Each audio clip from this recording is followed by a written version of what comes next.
Shalom. Welcome back. I hope everyone is having a happy Hanukkah.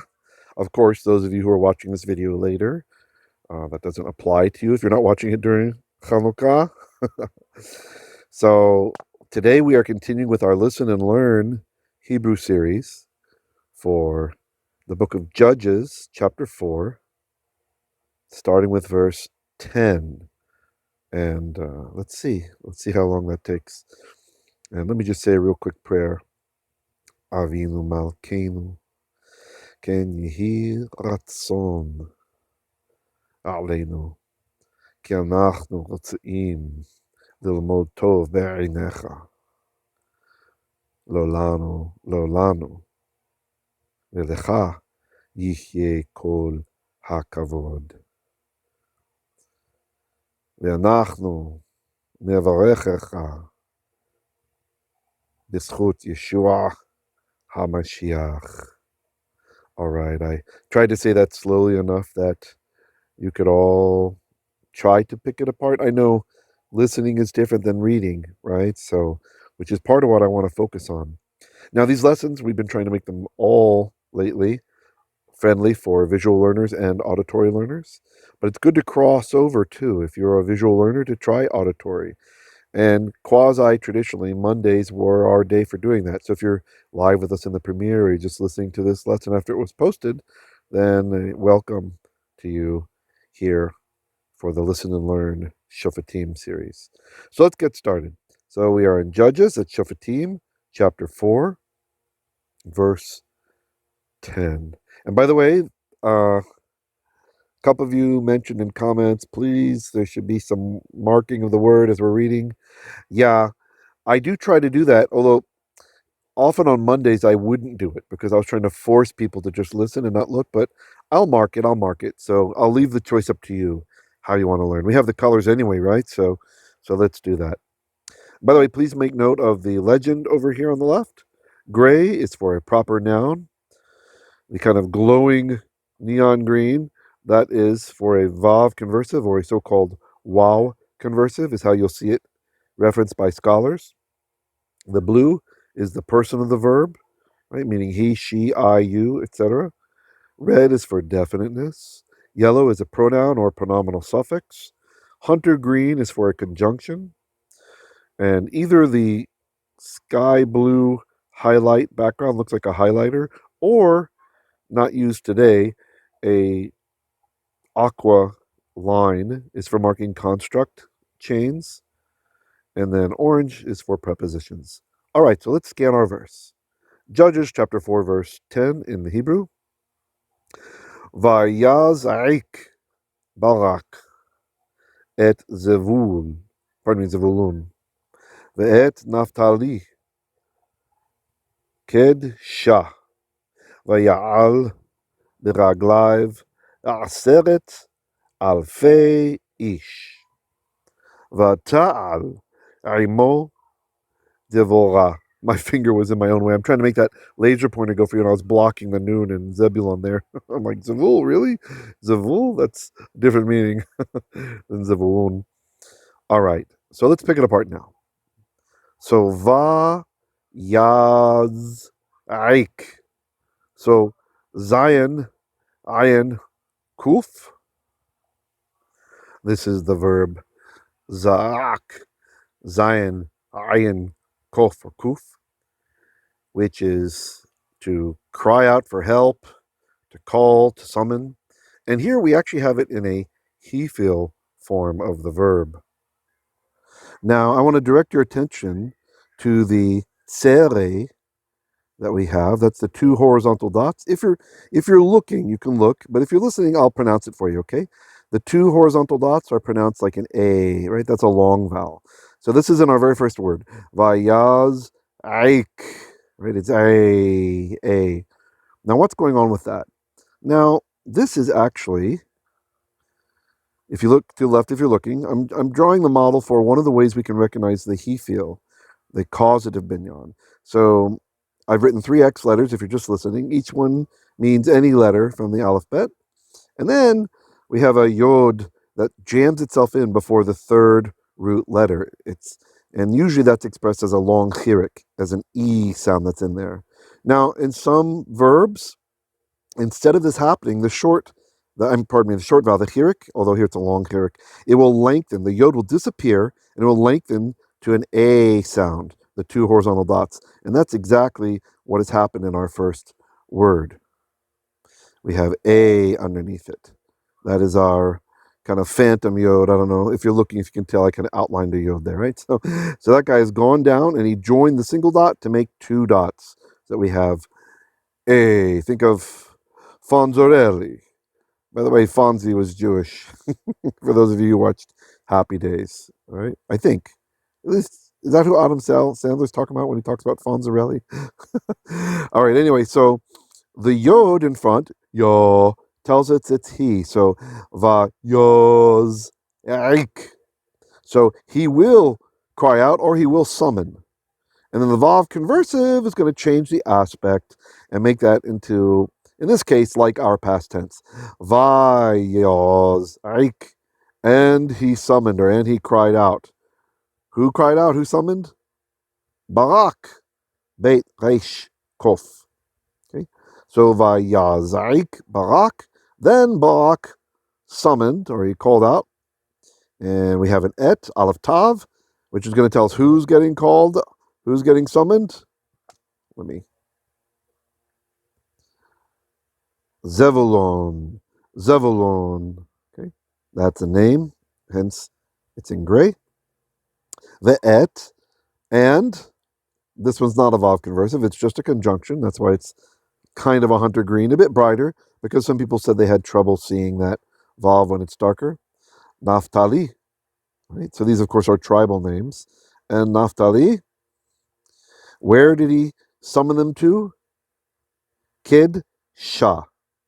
Kid-sha. So the name is Kedesh, that's a place. And it has what we call a hey-locative on the end. So towards Kedesh. He summoned them towards Kedesh. So Vayoz Aik Barak. So Barak summoned, or he called for et Zevulun, et Naphtali, Kedsha, towards Kedesh.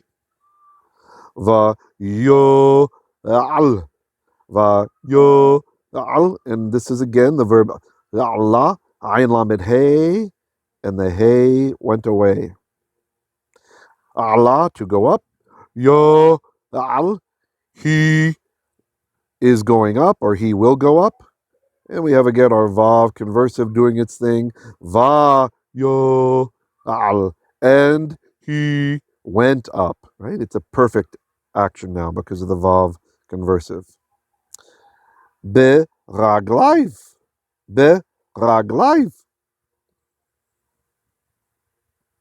Hold on, my tab is frozen. What's going on here? No, I want to draw. Maybe we won't draw. Okay. So be, the bait, this is a preposition, and it means in or at. The word ragleiv, it's from regel, resh gimel lamed. And regel can mean a few different things. In general, it means feet, or foot rather, a regel. Regalim, which is what we have here, or raglayim, feet. Now, regel can also imply like a foot soldier, or to be at the feet of beregalim or beraglayim. This can actually mean to follow after, right? To come after. So we have vayal, vayoal, and he went up, and went up. We'll just leave it singular there. Beraglayv, at the feet of him, at his feet. So like after him, like he's leading them, right? They're following him. And you might want to know that regel, foot, in a few places in the Bible, it's like a hint about genitalia, right? So there's some questionable things. So for example, when Ruth, uh, decides to keep Boaz's feet warm, she sleeps at his feet, there might be something else going on there, right? And there's some other places where feet is used idiomatically as kind of a polite way to refer to genitalia. So anyway, so beragleiv, at the feet of him, at his feet. We'll just be literal with it. Aseret alfei ish. Aleph yod shin ish. So aseret, ayin sin resh tav, is from asara. So this is a construct state, as noted by, if you're looking, by the blue highlight. Or if you're just listening, you can hear there's a tav at the end, right? When a hey becomes a tav at the end, that's the construct for a feminine word, and it means of. So asara, 10, of, alfei. Okay, so this is the plural of elef, meaning 1,000. So alafim would be thousands. We drop the mem because it's construct plural. So thousands of ish, man. So aseret alfei ish. 10 of thousands of men. So 10,000 men. That's who is beraglive, at his feet. All right. Continuing, now we have the same verb as al, but it's to al. Okay, so this would either mean you, va to al would mean and you went up, or it would mean and she went up. They look identical in the imperfect form of the verb. She and you, talking to a man, have the same form, unfortunately. Right? Anymore with with him. All right, who ta'ad with him? Devora. Devora. All right, how are you guys doing? Everybody okay?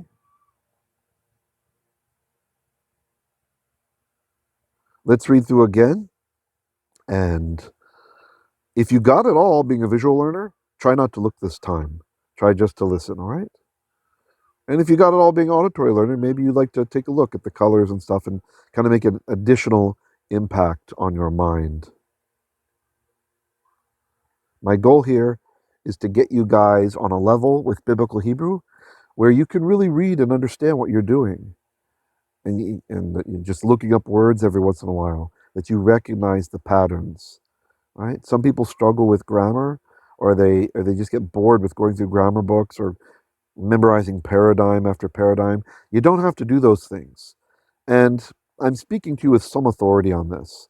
So I'm not saying this to pat myself on the back. It's just to, all kol kavod ladonai, all glory is to Hashem. I just want to share with you that I know what I'm talking about. So I'm a polyglot. I've learned several languages to the level of fluency, being able to understand them without thinking in my native language, being able to translate on the fly, this sort of thing. So please believe me when I tell you that it's possible to learn a language without memorizing all those paradigms and such. Instead, just recognizing patterns when you see them, which you might think I'm splitting hairs here, but really it's not. All that grammar is, all that it is, if you're someone who struggles with this, or you feel nervous about it, or stressed that you have to learn these things, all it is pattern recognition. It's artificial. Really, it's largely artificial. It's just outsiders looking at a language usually and trying to categorize it so we can see the patterns, and we give fancy names to it and all this sort of stuff. But you shouldn't be deterred by any of that. Getting in the word like we're doing here, and you can also do on your own as well, and just reading large swaths of the text, you will find that you can actually have breakthroughs. And you, even without me explaining everything, you could learn the language this way, just looking up at words, and then your brain will start to notice. It's just easier if you have someone holding your hand a little bit and saying, hey, look at this, we got these glowing vowels here in front. That's changing the aspect, kind of like changing the time, right? So please, if you're new to the channel, be encouraged. These days, Baruch Hashem, there's almost not a day that goes by that I don't hear from someone giving me a testimony. Hey, you know what? I've been studying Hebrew for years and years, and finally, after this method of pattern matching, of the directed immersion, I'm having breakthroughs, I'm understanding things. And others say, I just started, and I can't believe how much I'm understanding already. So stick with us. If you're new to the channel, you're new to this here at Hebrew Literacy, which is an outgrowth of the ministry of Congregation Simchat Hashem in the Philippines, stick with us. Try it for a while. Try to learn at least one or two things every little 15-minute lesson and see where you go. You'll be surprised, I think. So let's read through it again. Vayoz'ik Barak et Zebulun. Then Barak, literally he caused to call, right? He cried out or he summoned, et, we don't translate, Zebulun. That's a name. Ve'et, and, don't translate, Naphtali, a name. Kedsha, so that's towards Kedesh. Vayo'al, and he went up, or and went up, literally, and went up, beraglive, at the feet of him, so at his feet. Aseret alfei ish, 10 of thousands, so alafim of ish, of man. So 10,000 men. Vato'al, and she went up. Rimo, with him. Who went up with him? Devora. That's the subject of the verb. So we don't have to say the she. And Devora, Allah, went up. Rimo, with him. All right, I'm going to read through it one more time, and you do your best to translate it. And then we'll continue on to our next lesson with the next verse or two. This time I'm not. Okay, I'll move it, fine. Vayaz'ik Barak et Zevulun ve'et Naphtali Kedsha, or Kevsha is what the name probably would have been, Kedesh. Vaya'al beraglive aseret alfei ish vata'al imo Devorah. One more time, regular pace. Vayaz'ik Barak et Zevulun ve'et Naphtali Kedsha ויעל ברגליו 10,000 איש, ותעל עמו דבורה. Okay, great. So if you're with us in the premiere, stick with me here on the channel. You should either be redirected if you have autoplay on, or there'll be a link that comes up at the end of the video that shows you where the next premiere is starting with verse 11. Trying to keep these bite sizes. I hope everyone is having a wonderful, wonderful Hanukkah. And if you're watching this late or not during the premieres, feel free to take a break. Get up, think about what you learned, have some coffee or something, and then maybe do a little bit of exercise if you can. That's really good to get in the kinesthetic learning that way. You'll be amazed if you study and then you exercise and then you study again. Oh, a whole nother level of learning and remembering, especially if you have problem memorizing. Give that a try. All right, I'll see you soon. Shalom, shalom. 2 minutes to the next video.